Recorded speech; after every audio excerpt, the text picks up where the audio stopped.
it's Natalie Diaz, and I'm going to give you one guess where I am today. I am at the Jell-O Museum in LeRoy, New York.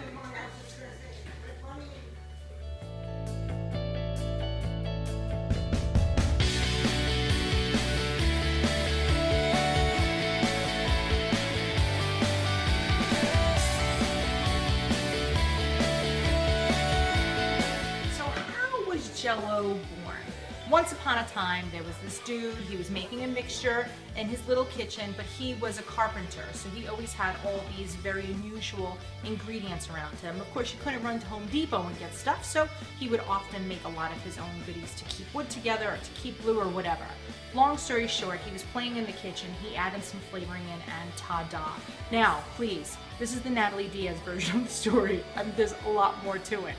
But he was like, oh, I really got something here. I came up with something great.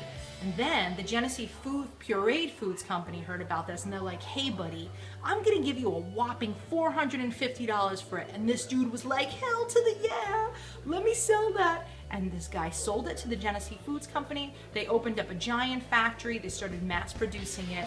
And that is the history of Jello.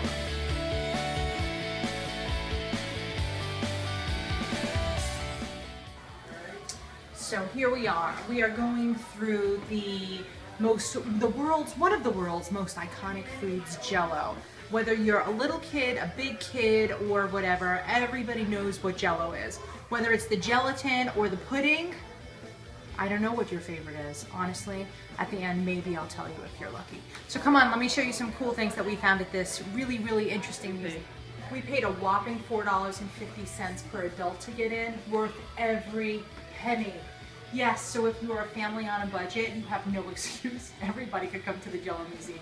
So come on, let's take a walk around.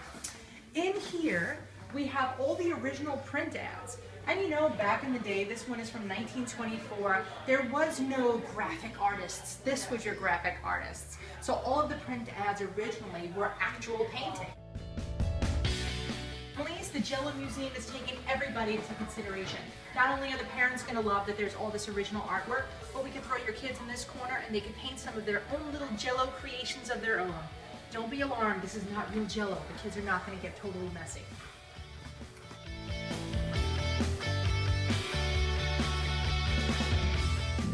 It's alive! It's alive! Did you know that Jello and the brain could conduct the same amount of brain waves? Well, once upon a time, a long time ago, the people at Jello said that this is what was happening. However, is it true? No one knows. So most recently, in 1993, there was a hospital that conducted the same study at St. Jerome's, and guess what? It's true.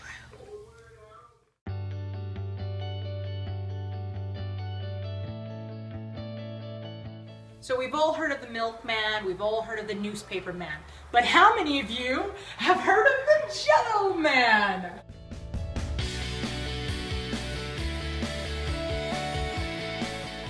Warning, this is not for the faint of heart. There has been an animal that was harmed in the making of this video. Come meet him, his name is Christopher. Everybody, meet Christopher. Christopher, meet the world. Jello used to have an advertising campaign where they featured giraffes and they said, oh, it's so smooth going down. Well, once upon a time in 1985, not even long ago, Christopher came to town with the circus. Unfortunately, he bit the dust. Long story short, he's been every place from a strip mall, a pizza place, and now he was finally donated to the Historical Society, and he lives in the Jell-O Museum. Say goodbye, Christopher. Goodbye, Christopher. Is that weird? So if you're going through your family's basement and you find all of these molds, I have to be honest with you, I thought that there were some that were just decorative. My family was not big on making Jello. However, my grandmother's kitchen had an entire surround of what I now know as Jello molds. Of course, as an adult I know, but as a kid I just thought that they were pretty molds. And of course, what better place to display them than some of these classic ones are displayed here at the Jell-O Museum. So if you saw that or you remember them from your childhood, it brings back so many great memories to come here and look at some of these that are on the wall. Take a look.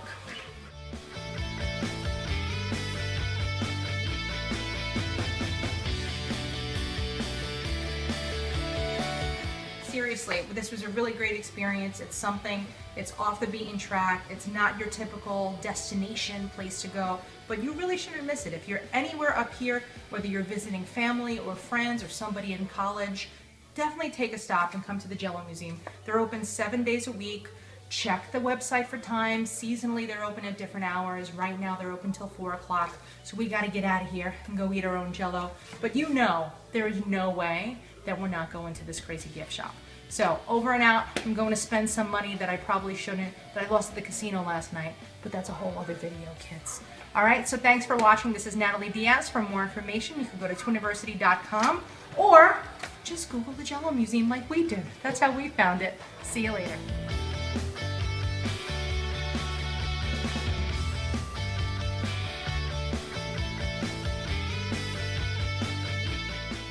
Hey, it's Nat again. Now I know that we came here just to see the Jello. However, we were leaving and the wonderful ladies at the desk said, "Don't forget to go downstairs," where I promptly replied, "Where you trick us into going down the basement and then you kill us and eat us?" And they replied, "Yes. Or you could go see the Transportation Museum." So we're downstairs in the basement of the Jell-O Museum. It's extraordinary. There's vehicles from 1908, there's original carriages, there's parasols, there's sleighs, there's ice skates. It's unbelievable. So now, if you didn't like Jello, cool, we're all right with that. But you gotta come to see this. Any little boy is gonna go absolutely wild over the carriages that are here and some of the cars. Think Wild West, think Gangs of New York, whatever makes you happy. There's stuff here from a lot of different ages that's really, really fascinating.